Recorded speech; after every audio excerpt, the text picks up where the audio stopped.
Hola, en este video quiero contarte quién fue el poeta y escritor colombiano Isaías Gamboa.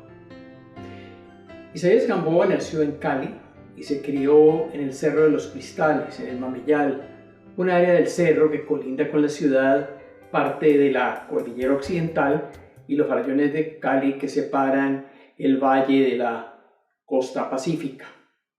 En el cerro, sus familiares compraron una gran extensión de tierra que llamaron el Mameyal.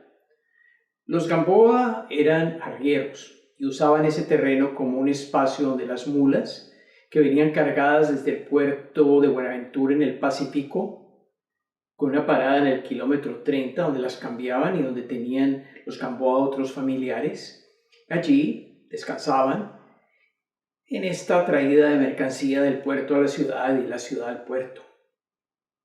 Isaías nació el 12 de diciembre de 1872. Sus padres fueron Mateo Gamboa Llanos y Teresa Herrera Córdoba. De su línea patriarcal, Isaías heredó el apellido Gamboa, y de su mamá, Mamá Teresa, como se le llamaba, fue la que educó a sus hijos en el sentido de los conocimientos, la visión del mundo. Les enseñó a leer las primeras letras, y no solo a él, sino a sus hermanos, Francisco Antonio, Ezequiel, Mateo, María Antonia y Paulino. Isaías, como ya dije, aprendió las primeras letras de su madre y luego ingresó al Colegio Santa Librada de Cali. De manera particular, Isaías recibe lecciones de gramática y de literatura de Alcides Isaacs, hermano de Jorge Isaacs, quien es el escritor colombiano y autor de la famosa novela costumbrista La María. Es posible que Alcides Isaacs fuera el maestro que más influyó en el desarrollo de Isaías, como lo comenta su hermano Mateo. Dice Mateo que Alcides tomó a Isaías de la mano, muy niño, y lo llevó por los senderos de la poesía. También tuvo otros maestros como Eustaquio Palacios, reconocido novelista colombiano, autor de El Alférez Real, que fue rector del Colegio Santa Librada. A los 21 años, Isaías decide partir a El Salvador, siguiendo los pasos de su hermano Francisco Antonio y de Paulino. Francisco Antonio se había ido como parte de la llamada Misión Colombiana a instaurar la educación pública en El Salvador y su primera normal de profesores. Y Francisco, de origen en Salvador, a una gran familia de maestros, intelectuales, escritores y empresarios. Al llegar a El Salvador, Isaías emprendió labores docentes. Enseñó el castellano, retórica, estética y otras materias. Además fue autodidacta en aprender inglés, que también enseñó. En este país publicó Flores de Otoño en 1896, que fueron sus primeros versos. Allí incluye la traducción del poema El Cuervo de Edgar Allan Poe, traducción que, según cuentan, mereció una medalla. Luego, después de un tiempo, decide regresar a Colombia, donde hace amistad con poetas como Julio Flores, Diego Uribe, Clímaco Soto Borda, y colabora con diferentes revistas, La Crónica, El Heraldo, El Rayo, El Vigía, etc. Luego, Isaías participa en la Guerra de los 1000 días, apoyando los bandos liberales. En ese momento, digamos, estos eran los revolucionarios. Esta guerra, o sus inicios, datan de 1899 y fue uno de los conflictos civiles mayores que tuvo Colombia en esa época, que tuvo consecuencias internacionales, pues hubo incluso batallas que se dieron tanto en Ecuador como en Venezuela. Esta guerra civil enfrentó a los conservadores, la jerarquía terrateniente del país, y los liberales, constituidos por todos esos intelectuales y personas que buscaban cambios sociales y políticos que abrieran el país hacia un nuevo horizonte.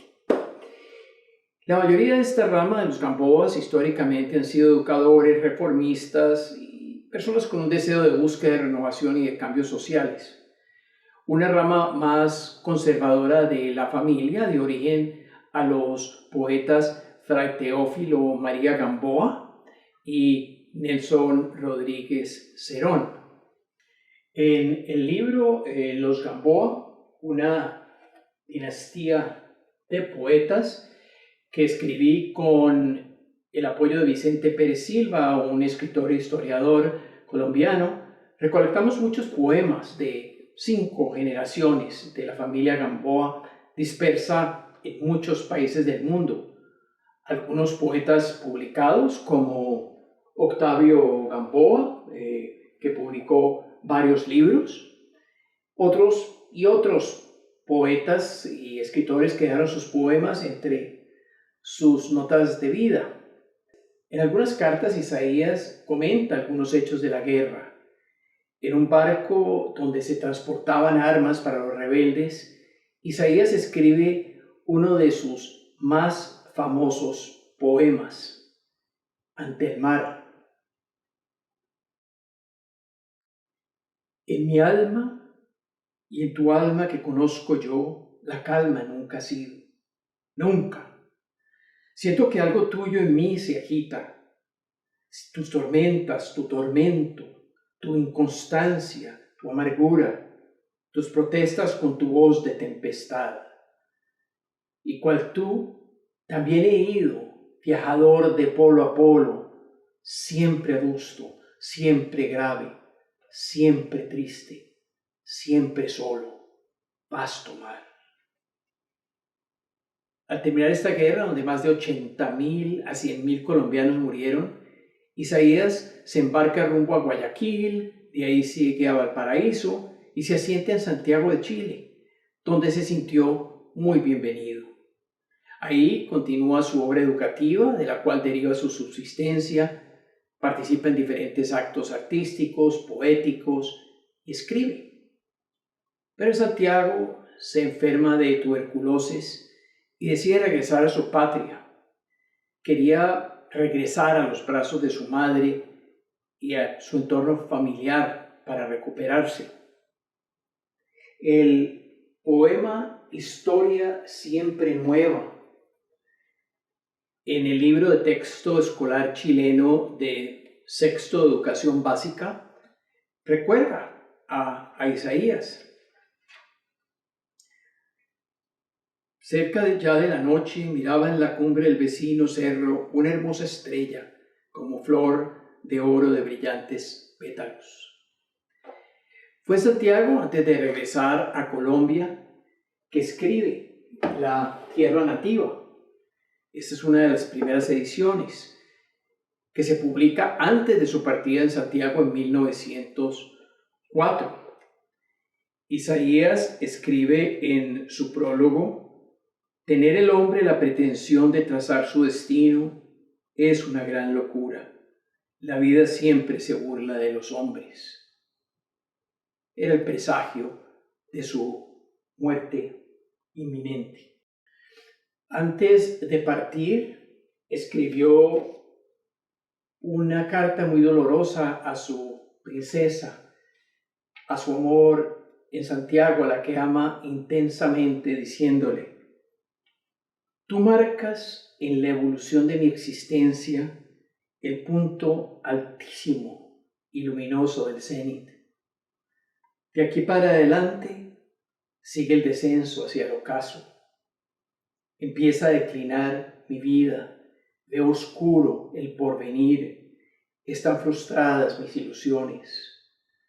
Durante este descenso volveré siempre mis miradas a la altura en que tú quedas, oh bella esplendorosa. Así se embarca Isaías de regreso a Colombia, al puerto de Buenaventura, pero su estado de salud le trunca ese anhelado retorno. Un amigo que fue a saludarlo lo ve muy mal y lo baja del barco en el puerto del Callao, en el Perú, y allí muere el 23 de julio de 1904 y deben enterrar su cuerpo en su cementerio. Ese mismo día que muriera llegaron a Cali algunos ejemplares de esta primera edición de La Tierra Nativa en Chile. De esta obra, Tierra Nativa, hablo en un video compañero de este. El grupo juvenil Musicalizando compuso una canción de un poema de Isaías, Funeral, que igualmente pueden escuchar, el cual yo usé en el episodio 5 de mi podcast Poemas Sueltos, que es un podcast que pueden escuchar también en este canal. Los restos de Isaías llegaron por fin a Cali en 1914 y en 1927 se erige la estatua que está en un pequeño parque de Cali entre San Antonio y el Peñón, en la avenida de Circunvalación. Entre San Antonio y el Peñón, dos clásicos barrios antiguos de la ciudad de Cali. Allí, en este parque, en sus bancas, ve uno, enamorados del barrio, prometerse amores eternos. Muchos de ellos sin saber que frente a la estatua de Isaías está la musa del amor, la cual está inspirando las palabras que esperanzados se dicen. Hasta la próxima.